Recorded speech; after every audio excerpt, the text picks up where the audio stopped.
even though we're having human experiences, we mustn't forget that it is our spirit that can really ignite the human experience.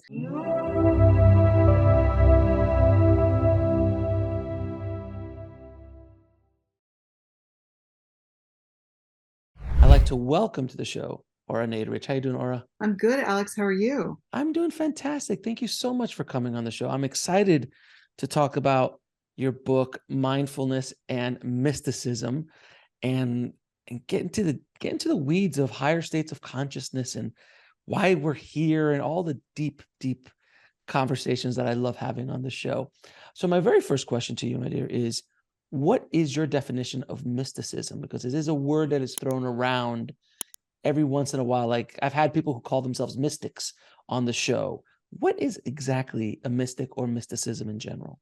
I think one of the definitions of mysticism is really transcending just the more animal instincts of survival that we have and allowing ourselves to uh, align with what perhaps could be described as the divine or otherworldly experiences that people can have and may not seem as though they're earthed in the type of everyday mundane experiences.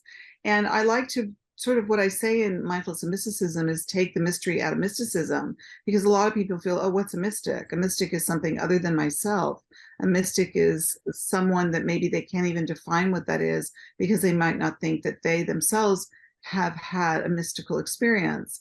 I bring that into the modern day context of our lives to say that everybody can have a mystical experience. It's really being open to align yourself, to imbibe with what those perhaps divine or otherworldly or sacred experiences feel like. And for each of us, that's something different.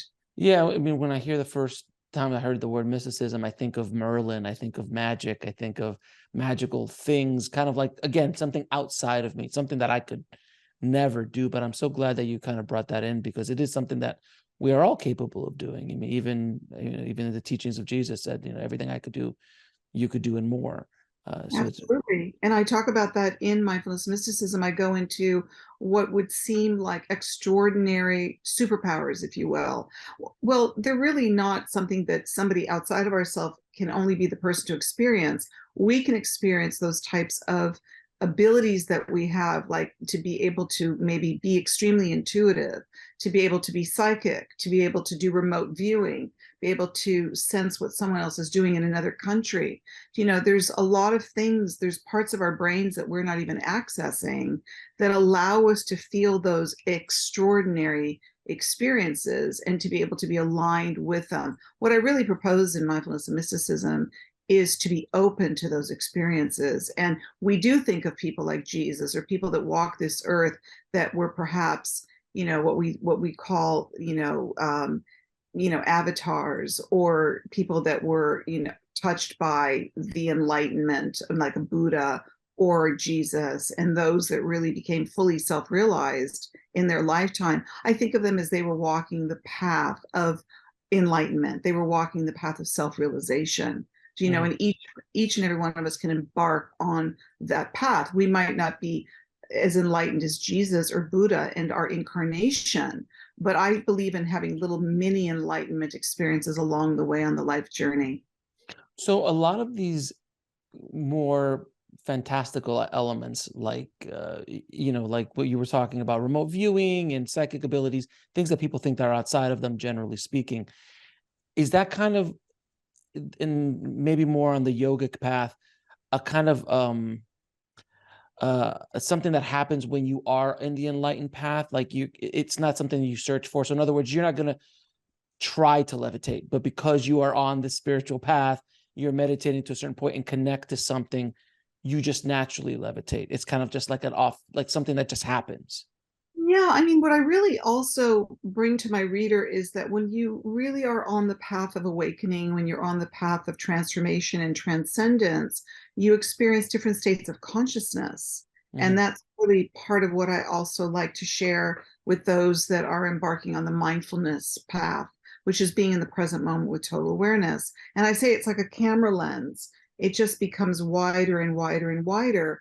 therefore you see more, you experience more, and you also have the ability to have different, what I call different states of consciousness. And there are many different states of consciousness that one can realize in their lifetime.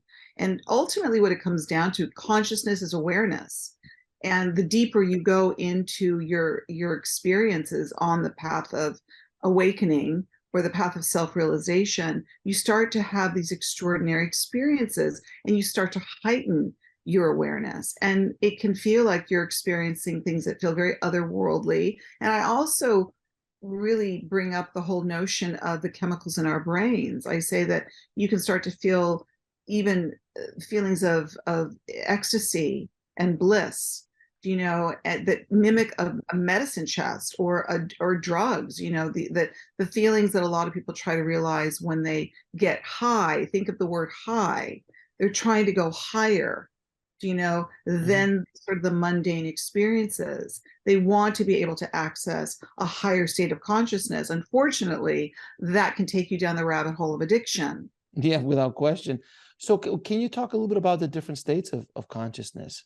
Well, I do, there's so many of them, really. What I cite in the book is really that there's, an awakened state of consciousness, and that is really just being in the mundane everyday. I'm aware of what I'm doing in my moment by moment day, if you will. So there's the awakened consciousness, there's dream consciousness. There can be divine consciousness or God consciousness or Christ consciousness. They can be called many different things, which again takes you out of the first level of consciousness, which is just the awake consciousness, which we really need to get better even in our awakened states. Awakened states sometimes can pull us very down into the mundane survival aspects of our lives. So we think, well, we can't experience those higher states of consciousness, that they're mutually exclusive. That's not true at all. The more aware we become, even in the awakened state of consciousness, we can experience those higher, what could be divine states of consciousness or Christ consciousness or God consciousness, where it brings you into the divine realm. So, how do we not think that we can experience that in our awakened consciousness? We can. There's really no level of consciousness one can't experience if they really allow themselves to widen their consciousness, to allow for those other realizations to take place. And that's a really good point, because you're saying widen, and from my understanding is that when we're in the awakened state, which is the low state, we have a very kind of tunnel vision kind of thing, like you were saying, we're really survival mode. But as you start to widen the scope of your awake awareness and consciousness, you start to perceive things differently, like a yogi or a master of some spiritual master starts to understand that we are all one. We are not separate, but that is based because they're able to see more, because they're opening themselves up more and more to allow this. And then you start seeing other things as well, and you start getting access to other things as well, the more and more you awaken. So that's basically what meditation is in many ways, is you're going in deeper to widen your awareness, correct? Exactly. Now, meditation is meditation is the formal practice of mindfulness, meaning you elect to sit in a contemplative practice so that you can experience the quiet mind, or at least attempt to quiet the mind, so that you can allow yourself to feel the transcendence in your meditation practice. Mindfulness is the informal practice of a sitting meditation, which means you have that same awareness out in the world in all the moments of your lives. Well, most of us are not monks, that are sitting on a mountaintop in the lotus position and going deep within and chanting. We're not. We're living in a material world. And I love the quote by French philosopher and mystic Pierre Teilhard de Chardin. The quote is, "We are spiritual beings having a human experience." And a lot of the times we just get very caught up, or for the most, I will say most of the time, we're very caught up in our human experiences, and we don't think of ourselves. We don't wake up in the morning and go, I'm a spiritual being. We think of ourselves, is that, how am I going to get through the day? So we're really more geared towards the human experience. And I think if we give more, mindful awareness that we are a spirit that's inhabiting the body, even though we're having human experiences, we mustn't forget that it is our spirit that can really ignite the human experience. It can really take the human experience into those higher states of consciousness. And I don't think a lot of people wake up in the morning thinking like that. They're more in survival mode, which is more of a, not to say that it's something that's a negative, but when you're in more of the dense state of existing, you're not really open to taking advantage of these incredible moments. Again, and this is what mindfulness teaches us, to be able to sit when you're watching a sunrise or a sunset, so that you can really have that higher experience. It's not like, oh, I'm just watching a sunrise and a sunset. You go into such a deep state of oneness with that experience that you can feel some pretty extraordinary, what can feel like almost psychedelic experiences. Well, then let me ask you, because a lot of people listening might hear our conversation and go, "This is all fine and dandy. It's very philosophical in what we're talking about. But what are some practical things we can do to widen our consciousness, to widen our awareness of life, of ourselves, of the nature of reality in general?" Well, I think really we have to begin with the mindfulness practice, being Mhm. very cognizant of how can we be more present, because as a study out of Harvard cites that our mind wanders over 50% of the time, which really indicates how unpresent we are, especially with all of our devices and all our distractions and all the things that are taking us out of the moment. And so where does our mind wander to? It's either thinking about the future, which is a time frame or a time zone it doesn't even exist yet. It's not yet here. So we usually have anxiety or nervousness or anticipation about a time that is not yet here, or we're lamenting or begrudging the past, which is come and gone. And where we have the hardest time is being in the present. So what I really encourage people to do is to try to make a concerted effort to be present, to be more present.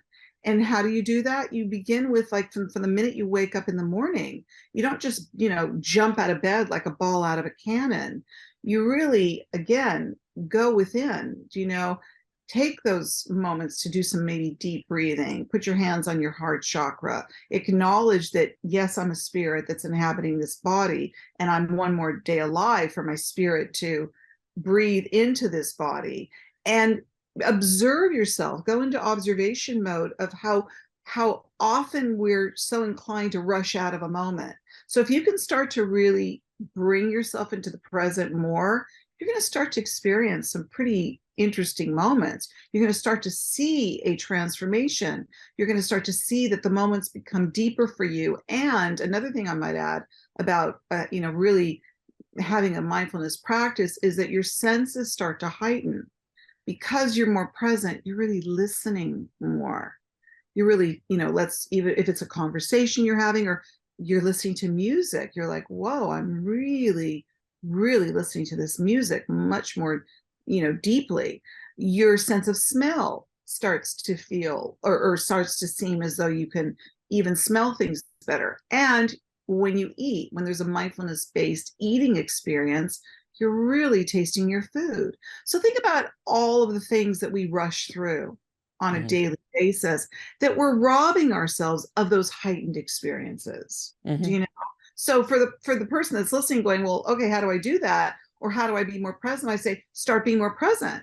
You know, get up, put your phone down, really listen to somebody when you're in a conversation with them, really be 100% in the experience that you're having. Because you're gonna feel it so much more. You're gonna experience it so much deeper. Well, right. If you're eating a piece of, New York cheesecake, enjoy it bite by bite. Don't just sit there and Don't just talk to wolf somebody. Yeah, or don't wolf wolf it it down. down. I mean, a lot of people rush and eat, or they're talking and they're eating and they're checking their phone and they're you know how it goes. We're multitasking, and that multitasking is never going to give you a transformational experience, because what you're doing is you're busy doing so many things simultaneously. You're never going to fully experience the one very thing that could really blow your mind. Mhm. Yeah, without question. Now, speaking of blowing your mind, I'd love to hear your perspective on psychedelics and what is happening with psychedelics now. with the studies that are happening with psychedelics and reaching those higher states of consciousness, even if it's just for a short time. And, we could talk a little bit more deeply about it, but I'd love to hear your thoughts about it. Yeah, I mean, I know that there's a lot of drug therapies that are going on right now. Like, let's just say people that are microdosing or Mhm. with ketamine, that people are using that for therapeutic experiences. So I'm seeing a wave of the way in which, mind altering or psychedelic drugs are being used, or, there's a huge a rise in plant medicine with ayahuasca. And, a lot of people get tremendous benefits out of it. I don't have any judgment about how somebody wants to access those, other states of consciousness. What I really propose is that sometimes that's the gateway or the portal for somebody. I just wouldn't get dependent on those drugs to constantly always give you the high that you really want to get. What we really want to do is get to that place where we can take ourselves into the higher consciousness state without necessarily just needing something to jumpstart it, and for a lot of people, they've had profound experiences on psychedelics and plant medicine.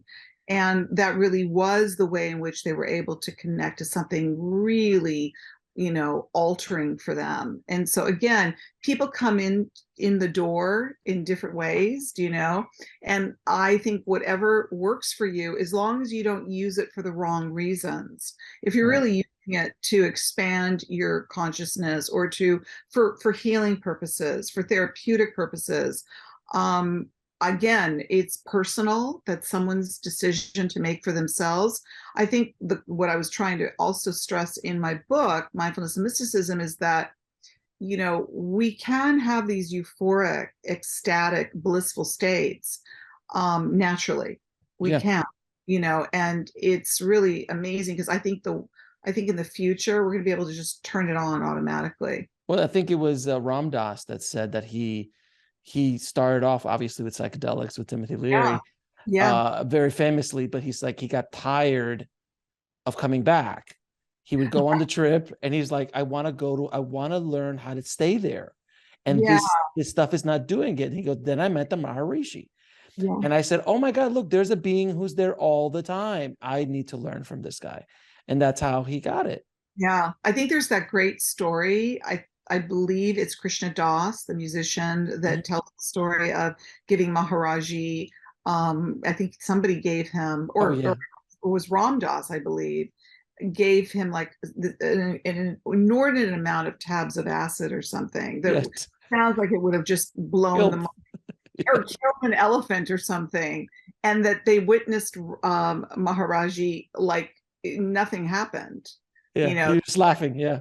yeah, like he's already in this, or he was in this enlightened state, that, doing some kind of mind altering drug just didn't really alter his mind in any way, which is pretty fascinating. So that is coming from the other side of what you're talking about. When you start to really allow yourself to develop higher states of consciousness, you start to know how to get there on your Mhm. own. You know Mhm. how to stay there longer. How Mhm. to really sort of access that and maneuver It, that. but it is work. It does take work to those kind of levels. I mean, it does take time to get to those places. The mindful, being mindful of your daily process is a starting point. But to get to these truly higher levels, like the Maharishi and things, it takes time to do. And I forgot, I was speaking to a yogi the other day, and he said that with psychedelics is like you're opening a door that you were not invited into, and you might not be able to handle what's on the other side, as opposed to a Maharishi who's been doing this 20 years or however long it took him to get to that place. He's been prepping for that moment so then Yeah, he can withstand whatever is on the other side of that door. So that's yeah, why some people have bad trips. that's Some a people have, that's a good point. And I also want to add to that that I think that if people haven't done work on themselves, if they haven't yeah. done inner journey work, which I'm a big believer in, Hmm. to Hmm. go within. I think that if you bypass that, if you're not somebody who really is comfortable going within, you need to look at that, because just taking a psychedelic or just going into plant medicine that you think is going to be the way in which you can go within, I would say start to spend time going within, being with yourself, sit with yourself in meditation, develop more contemplative practices, turn off your distractions, and get more comfortable with yourself. Because as we said earlier, not everybody's comfortable going into those places. Oh I say yeah. get comfortable being uncomfortable. Oh yeah, because once you go through that door, there's no going back. Not at the, Don't just, I don't want people to do that bypassing where they just think the trip is going to take them into this Mm, phantasmagorical, mind-blowing, ecstatic place, which maybe it will. But, it's like that great saying, I think was it Ram Dass, wherever you go, there you are. mhm. So, you could take yourself to all those places. You can have all the trips you want, but at the end of the day, you return back to yourself. Right. You can go on a vacation, but at the end of the day, your problems will still be waiting for you back at home. Yeah, so do the inner work. They're not there's it's something you need to pay attention to. It's like let that be your day job and do some inner work. Without question. Now, what is a light worker? I've heard that word thrown around so often. What is a light worker and what do they do? I think a light worker, I would say somebody who's aware that the work that they're doing is to, emanate light from their being, because I don't want to really look at a light worker as, again, they're different than you and I. Mhm. I think when you choose to be a light worker, you're somebody who really wants to emanate the divine light or that light that is within each of us. And the more you develop it, the stronger it gets. And you realize that your light is really contributing to the energy and the frequency on the planet, do you know? Mhm. So it's people that really want to make that their life journey, if you will. They're aware of that, the energy that we put out into the world is it's an energetic frequency that really changes the energy and the frequency in the moment. It can change the energy and frequency of another human being. It can raise the energy and frequency in any given situation.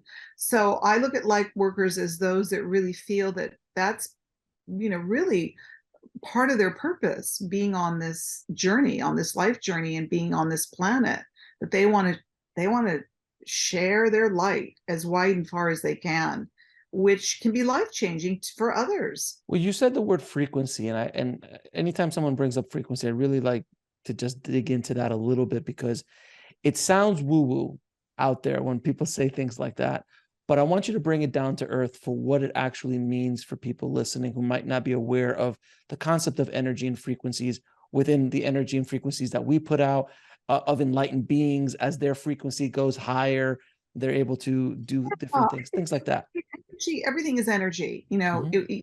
If you really even did the sound waves of what comes out of a human being, everything, even whether it's an animate object, if it's a human, an animal, any living entity, even trees, and anything, or in marine life, if there's an energy, there's a frequency. I know that there's ways in which to gauge the sound or just the energy frequency, the hertz level of what's coming out of the energy that's emanating out into the world.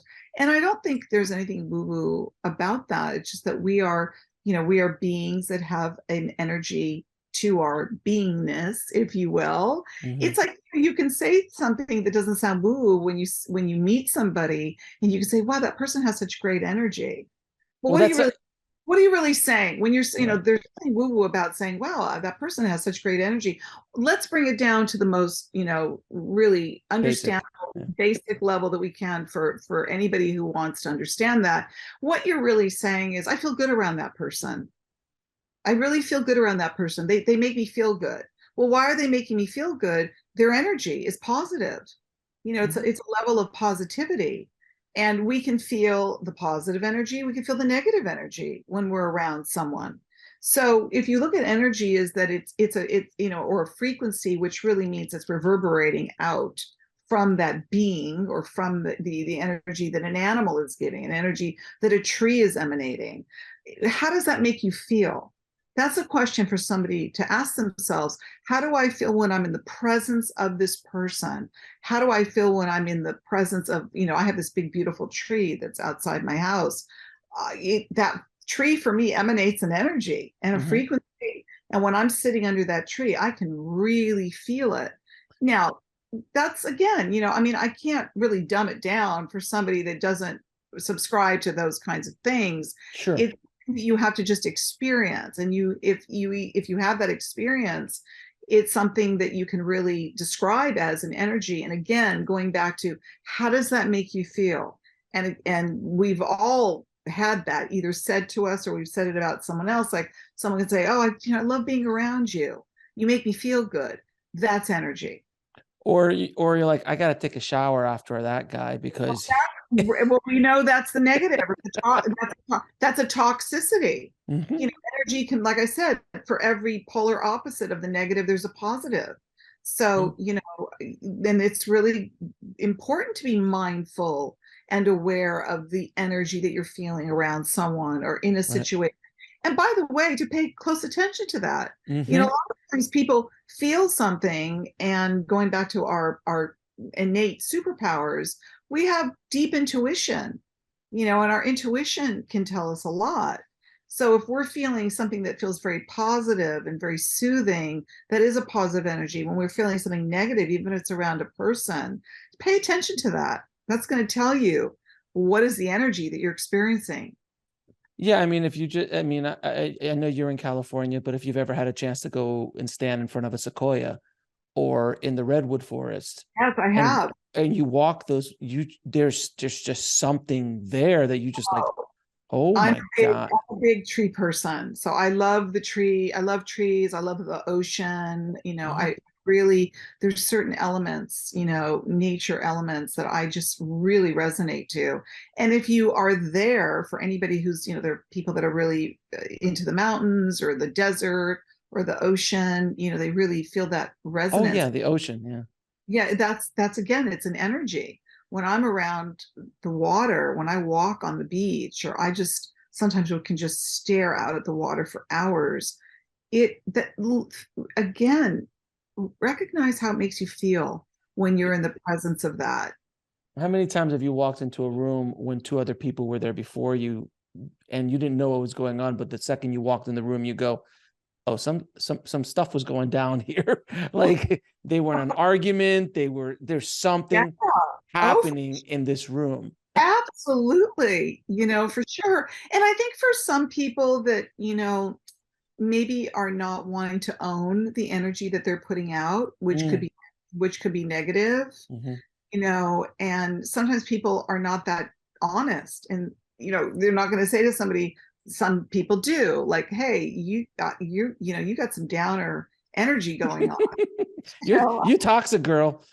Yeah, I'm not really feeling your energy right now. I'm not wanting to hang out with you right now, and for somebody who really wants to work on that, who's open, and on all my books I write about, be open, really be open. Don't let your ego get in the way of this. If your energy is, not to say you can't be in a down place, we can go into those, more even sad or, sometimes anxious or even angry places. You can own that. That's okay. There's something you need to experience there, and you need to process that, but you're not going to want to dump it on other people.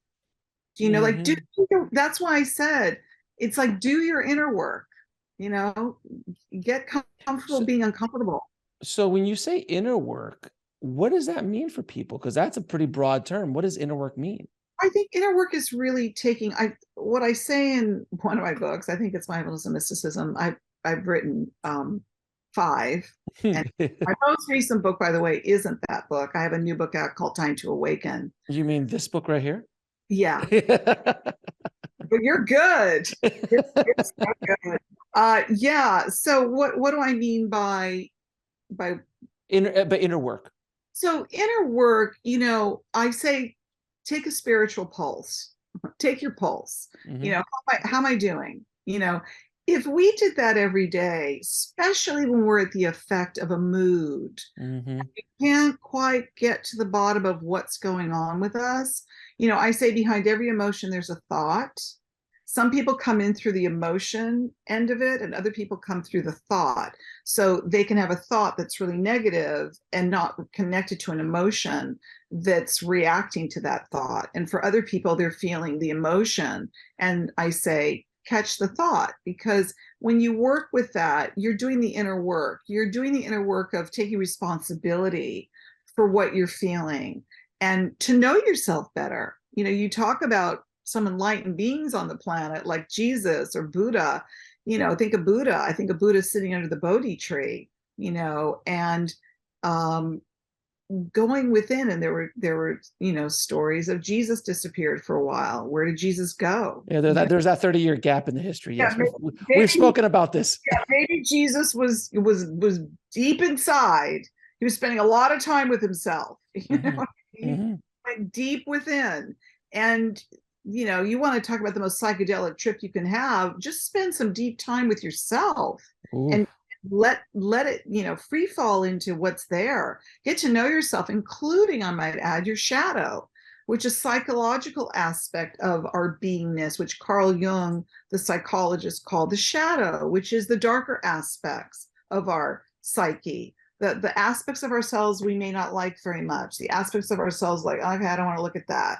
You know what I mean? And you need to integrate the all aspects of yourself so that you can create this type of inner wholeness, if you will. The last thing I would say is to not avoid.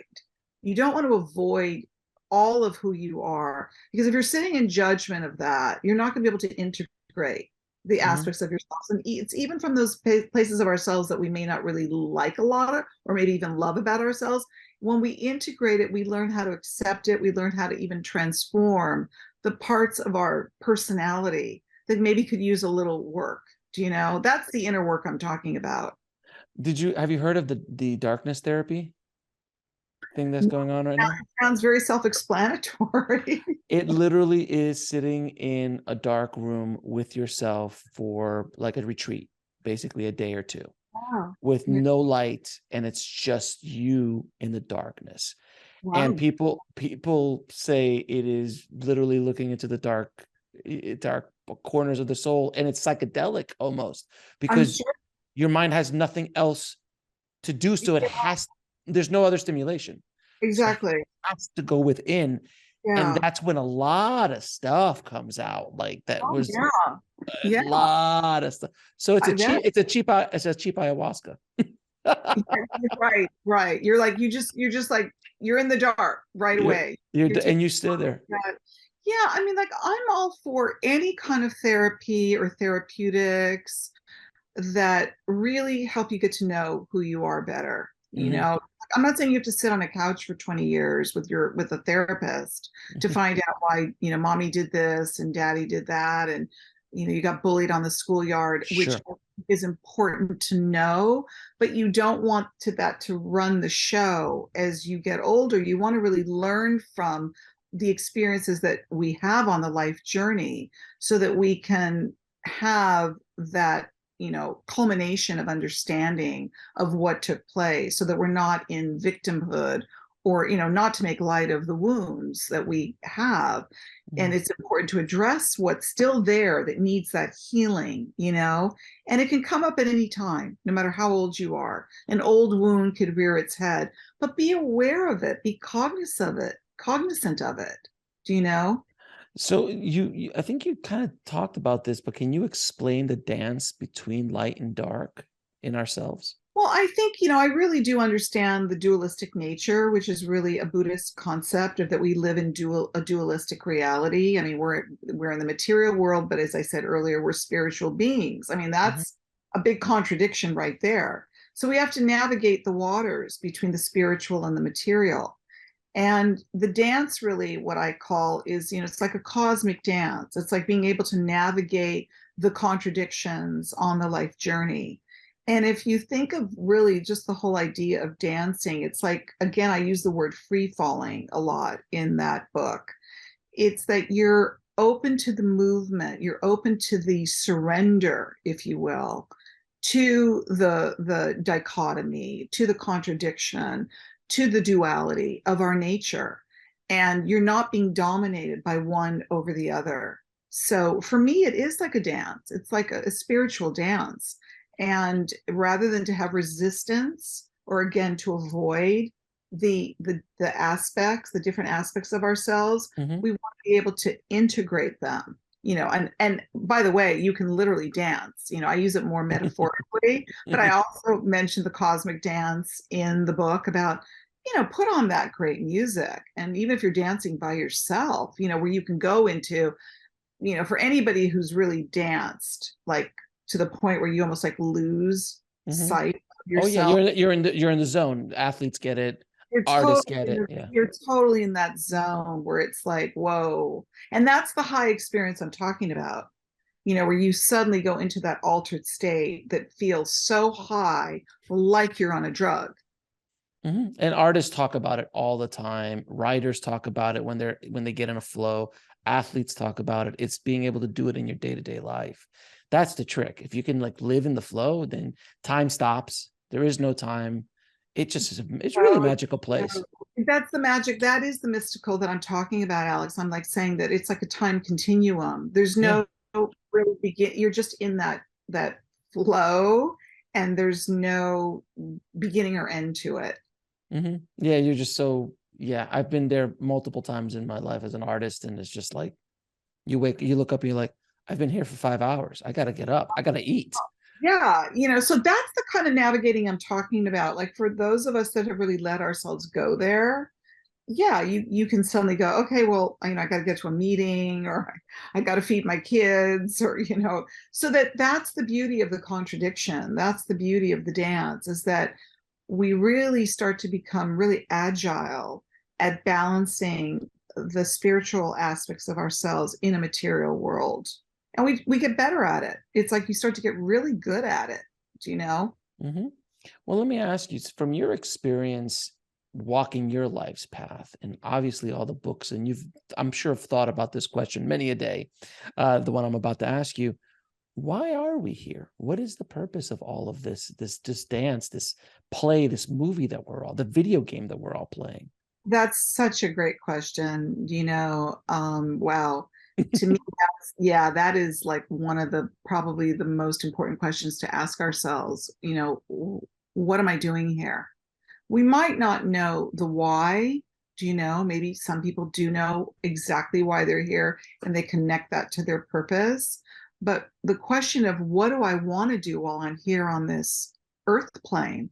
I mean, we've all incarnated into this earth plane at this moment in time, which is really, I mean, you want to trip out about the fact that I've sometimes have said, wow, here we are on this planet Earth. It's rotating on its axis in the middle of, The universe somewhere. the universe, the galaxy, the cosmos. I mean, if that doesn't trip you out, Mhm. And so what are we doing here?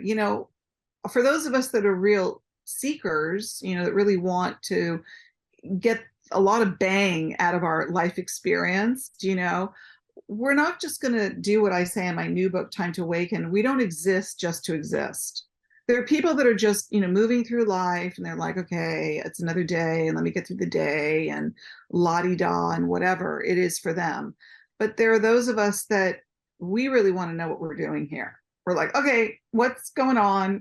What are we doing? What is this about? What do I want to realize in my lifetime? Because that's a pretty profound question to ask yourself. What do you want to get out of this incarnation? Before you take your last breath, what do you want Mhm. that to be about? It's like for some people they want it to be like, bring it on. I want to know why I'm here, what I'm meant to do here. I want to lift the veils. I want to know the sacred truths of the universe. They're a real, student of discovery. They're all in. So But there's others on the other side of that coin that they just want to hide, and it's like let the storm go past them, and then like I just want to survive and get out of this thing alive, which we never do. Obviously, nobody gets out of this alive. it's so true what you're saying, because it's really the way you're looking at this life journey. I like to use the ocean as a metaphor because the oceans are really magical, Oh, trippy, body of huge water that's on this planet Earth. And I think, look at the way the ocean is. First of all, the way in which it goes in, the waves go in and out. So that's a meditation in itself. It's like our breath. We breathe in, we breathe out. The water comes in, the water goes back out. And I think to myself, look at the ocean. It can be so calm and so zen and so serene. And it could be so rageful and so tumultuous and, just swallow you up, So I say, be a good sailor, be a good navigator, navigate the waters, because sometimes the sea is calm and sometimes it is wild and tumultuous. So I look at this life journey is that it's like sometimes it's an easy journey to navigate and sometimes it's extremely challenging. Well, then why do we allow fear to take such a hold of us and not allow us to enjoy this ride more often? Because look, all of us deal with it at one point or another in our lives. I mean, all of us. Fear is normal. I mean, it's part of our survival. Again, we're not hunters and gatherers. Our brains have developed beyond that, in that we're just not out hunting for our food and afraid that a saber-toothed tiger can come out of nowhere and just kill us.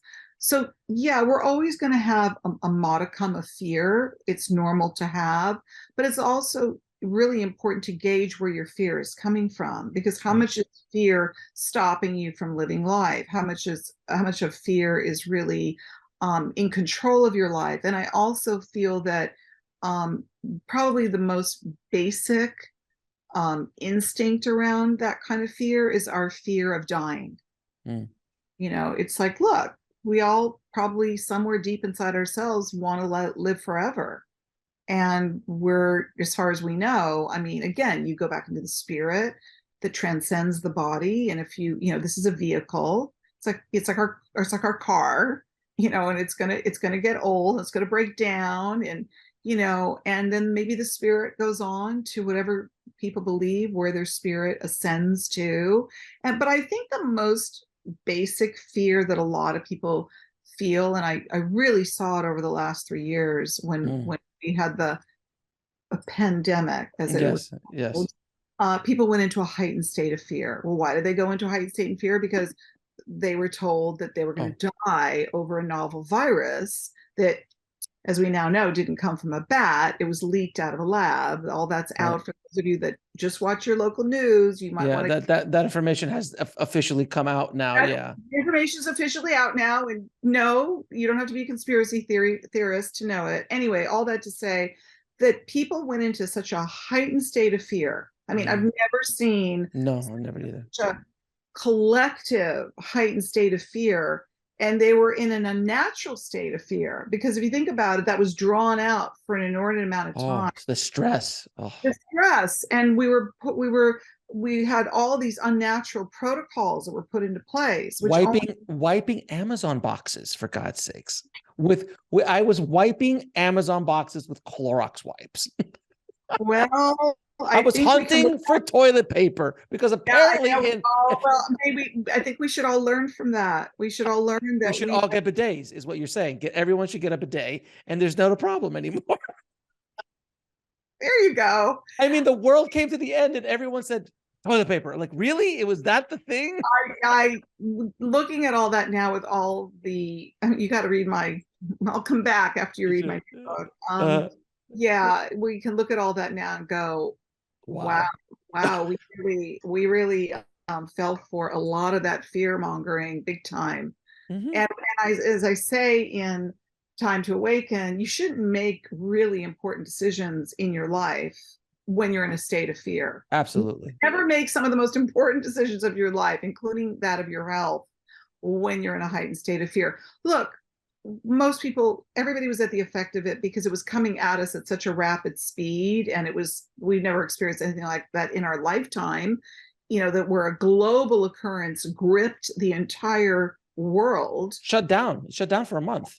Shut down. And then it kept getting drawn out and drawn out and drawn out and all of that. And now we're realizing that, the embarrassment around wiping your packages, your Amazon packages, because that never was anything to do with the virus, and that realizing that respiratory, it didn't live on the boxes. Let's just Of say course, that. we all knew that. Yeah, exactly. The chances of you getting it off of a box is nil to Yeah. none. I mean, I think But somebody, it was really, I mean, it really was a lot of fear mongering going on during that time. And I've never seen the world shut down before. I've never heard of that, even in the history of history.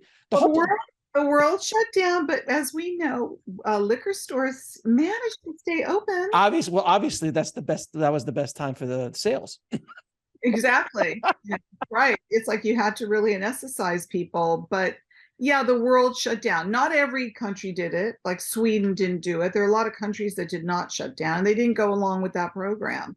So, A lot of them, yeah, a lot of them didn't. Sometimes you would see these other countries, and they were just like, life is normal, and like, oh, they're gonna like, okay, if there's a virus, there's a virus, and if we get it, we're gonna get it. And interestingly enough, what's coming out now about that is that so many people, especially in countries like that didn't do go to those extreme measures by isolating people, which is unnatural.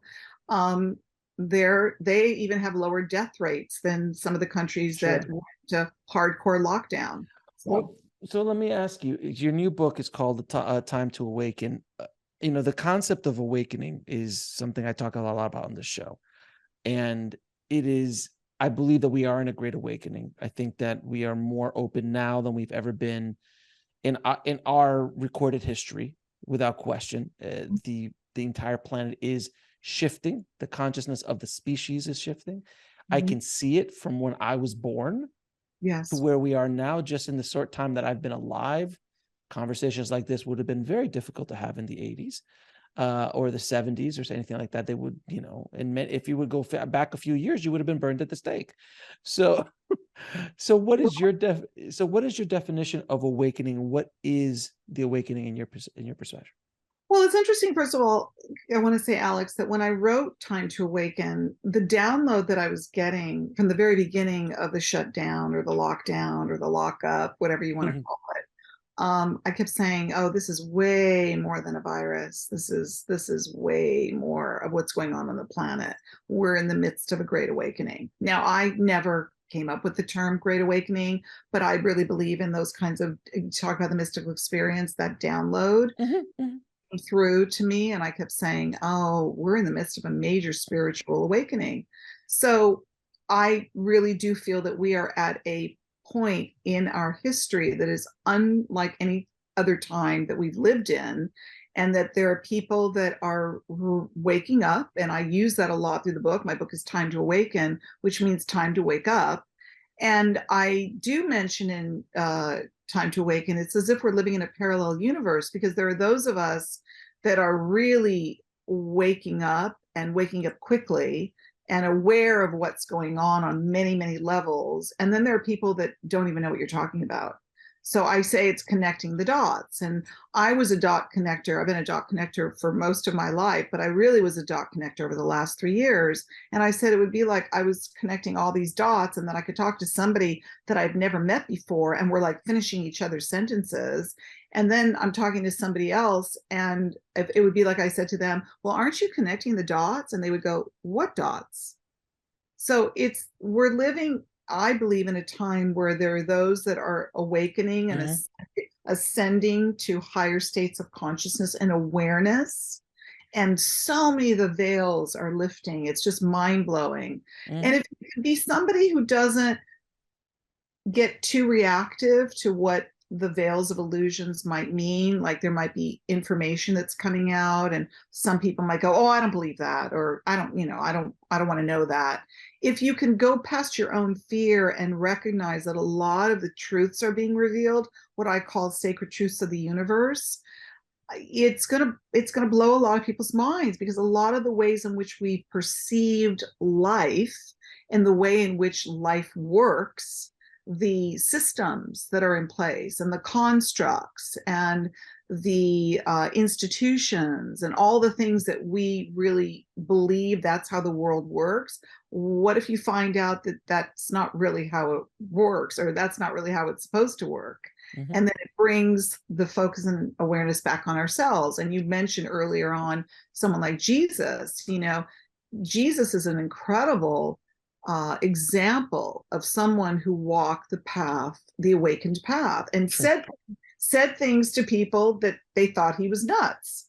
They were like, "What are you talking about?" Today, I would say they probably call people that say things like that conspiracy theorists. I'm not saying all the things that people say that aren't out there aren't some of it too out there, and maybe they're not really somebody that you want to listen to. But we have an opportunity right now to really, as I say, the best way I could describe it is lift the veils of illusion, Mhm. be able to recognize that a lot of the things, I go back a lot to The Wizard of Oz as an example. Great. I love that movie in the metaphor of what it means that there they are, Dorothy and her three friends who have come to what? Get courage, a heart, and what was the other one? Courage, a heart, and brain. Brain. And and then they hear this voice over this loudspeaker that sounds like this horrific, scary voice, that they shudder every time they hear that voice. And it took Toto the dog to move the curtain away to reveal that scary, very scary voice was that of an old man. So let's move the curtain, let's lift the veils so that we can see things for what they really are. Well, and I think if there's people listening to this conversation right now who are having the same reactions like you just said, like, oh, I don't believe this is ridiculous, or this or that. I found that when people's foundational stories are threatened, anything from religion to what you eat to Mac or PC, uh, anything, they will defend it, because if they open themselves up to believe this new idea, it rattles the entire foundation of their story, and they have to be strong enough and brave enough to open themselves up to that story. Is like I've said on the show so many times, I'm a recovering Catholic, and when the concept of reincarnation was introduced to me one day, I was like, oh, that makes sense to me. But that completely destroyed whatever foundation was laid out coming from a Catholic background, because that Yeah, they you don't, were supposed to believe in the rapture, in that. obviously the rapture and the hell, and we're all going, all Yeah. that stuff. Yeah, the Old Testament God and stuff. But now, you have to be open to that. So what would you say to people whose foundational stories, and that's all it is, a story that they've told themselves? Absolutely, Alex, you got it. It's interesting because if you think about it, someone said to me recently, it was a younger person, and they said, most people need to be told what to do and how to live. They need ideas, they need to be led, they need to believe in things. And then they put their belief in those things. And if you were to come along and go, well, what if I were to tell you that what you believed in was a lie? They're going to Mhm. want to punch you in the face. They're Of going to be course, like, how dare you say that to me when that is the my base, truth. my truth. Those are my core beliefs. And you talk about being in a dark room by yourself. If we applied what you just asked to that whole idea of being in a dark room and everything was wiped clean, you had no religious beliefs, you had no dogmatic, ideals, Yeah. you had no preconceived judgments. Like it was just you were stripped clean of all of that, and Mhm. you had nothing to hold on to. You know how frightening that is for people? Yeah. Like, I mean, it's like, think about it. But look at this. That's the way you come into the world, and that's the way you're going to leave. Not Mhm. holding on to anything. Maybe, I can't get in the mind of other people and what their experiences are, but I do think that we're living in a time right now which is really wow. It's pretty wild. It's a really wild ride because a lot of the things, again, a lot of the systems, a lot of the constructs, a lot of the beliefs that people have had are going to be stripped bare. and things are going to be revealed. It's like, it's, I say this is a great awakening. Some people call it the great reveal. I think it's all of the above. I think that, who are we if we strip away all of this and Hmm. we have to begin again? Well, who would Alex be? Who would Aura be? Hmm. If we just got stripped of all the things that we were told to believe are true from when we were little people, the Hmm. very first things we were taught and told, well, this is the truth. Well, of course you must be telling me the truth because you're my teacher.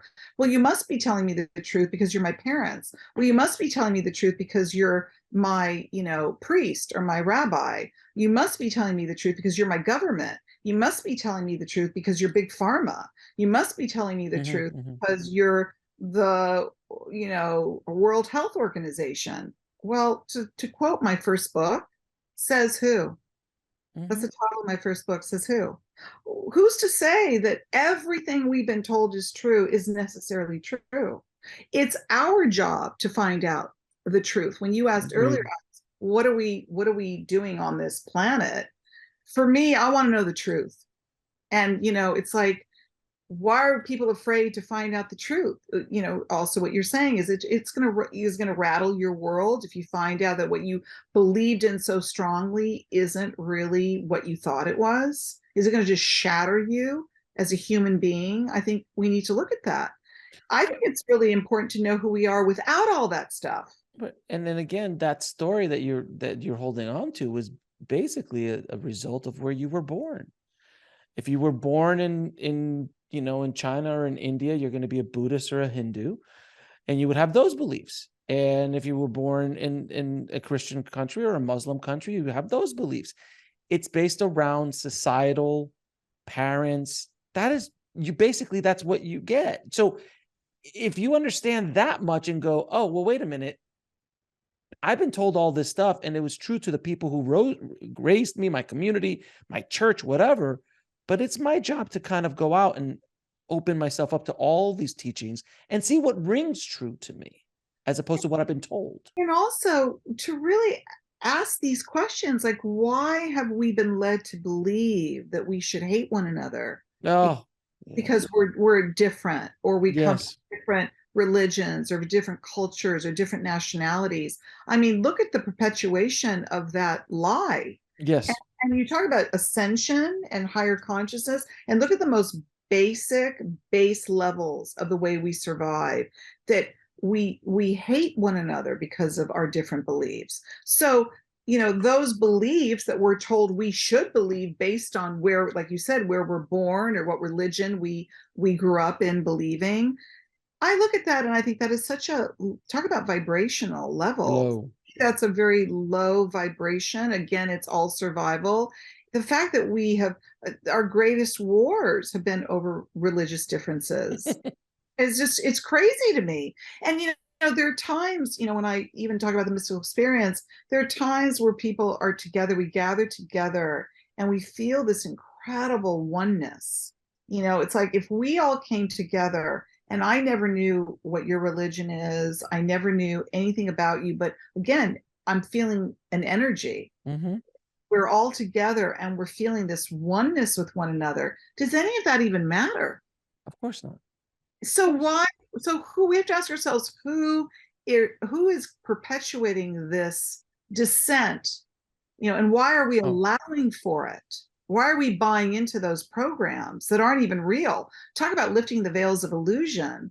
That to me is what the veils of illusion are, is buying into these ideologies and buying into these beliefs and these narratives that somebody told us to believe. I mean, as they say, follow the money. That's exactly right. But that's what's so interesting about this time, Alex, is like there is so much coming out that's like, whoa, every Oh, day. every Like, day there's some okay, new revelation, but it's because of this kind of conversations that are being now. There is no middleman between this conversation and the world.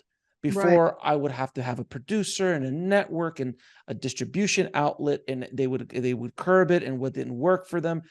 And now people are able to have conversations like this completely freely, put it out into the world, and people can go on YouTube or go onto a podcast and listen to these very authentic conversations.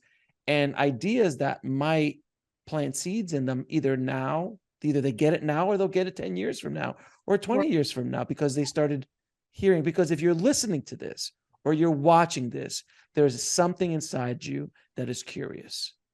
There's something. Yeah, it's so true. And I've had many times where I get into these existential conversations with myself. And I remember even as a young woman or young girl, I was like, why does the world function the way it does? Like, why this really could be heaven on earth? Mm-hmm. Why do we need to create hell on earth? Like, why do we go against nature? Why do we create things that are harmful for us?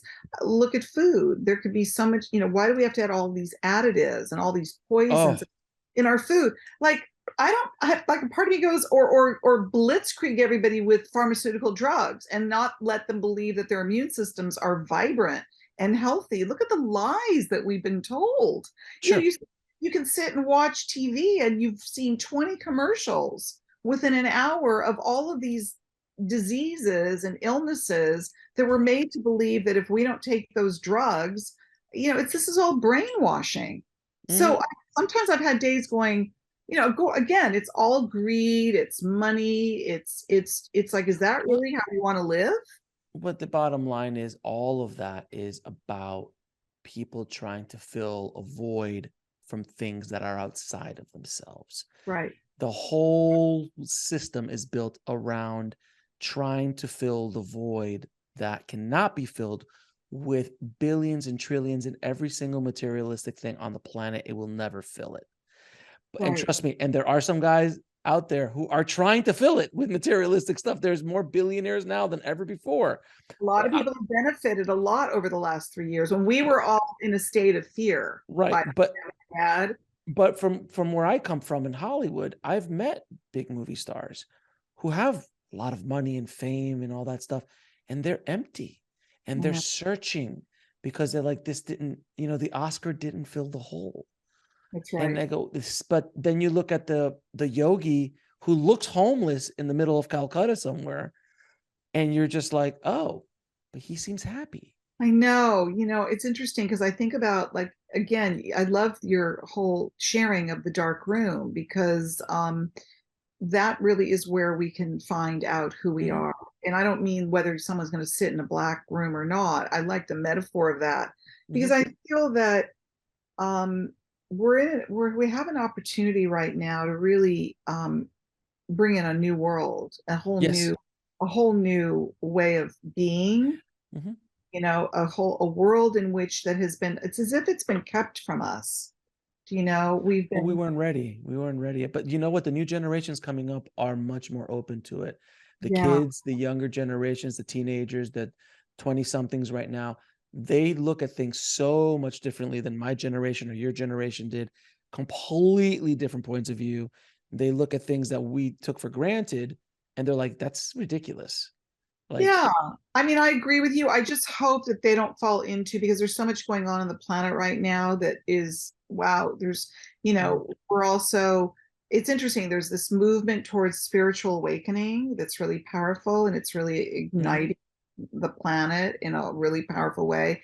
And then there's this whole movement. I did research for my book on, the fact that our technology is advancing so exponentially. So you've got artificial intelligence, you have transhumanism. So mhm. look at this crazy contradiction. So you've got like those that want to return to the earth and be sustainable and create communities so that we can grow our own food and we can create these really wholesome communities. And then you've got these transhumanists that want to rush us into the future and microchip us and live like computers. So you're going to see a real schism on the planet. Yes, we're in the future, I get that.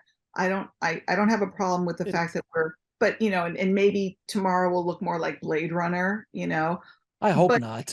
I hope not too, because I really believe that behind a lot of that vision, if you follow the World Economic Forum and if Sure, sure, you're sure. first in all of that, you start to see that there are those that think they can play God and tell us what our future is and what our destiny is. And I'm like, I don't really feel like L- I need Klaus Schwab and the World Economic Forum to tell me what, or Bill Gates to tell me what my future should be, because they insist on it. Or it's going to be a hell of a ride. Let's just put it that way. I think it's already started. I think we're holding on. Ticket. Yeah. Now I'm going to ask you a few questions. I ask all of my guests. What is your definition of living a good life? Living a good life is living truthfully, authentically, kindly, compassionately, and sharing your love and your light and your truth. How do you define God? Divine presence that is with us on this life journey, to, as I'm looking out my window at the clouds, that there is something that is greater than us and our egos, and is guidance for us on this life journey. And what is the ultimate purpose of life? To awaken. And where can people find out more about you and the work you're doing and your amazing books, two of which are Time to Awaken and Mindfulness and Mysticism? They can find me on my my website, which is auranadrich.com, and everything's there. You want to get my books, Amazon, get to your door the next day. So thank you, Amazon, for doing that. And yeah. And do you have any final words for our audience? I look forward to waking up more with each and every one of you. Or I appreciate you and the work that you're doing to awaken the world. Thank you so much, my dear. Thank you so much for having me. Thanks for watching. Click on one of the videos below to continue your journey, and don't forget to subscribe.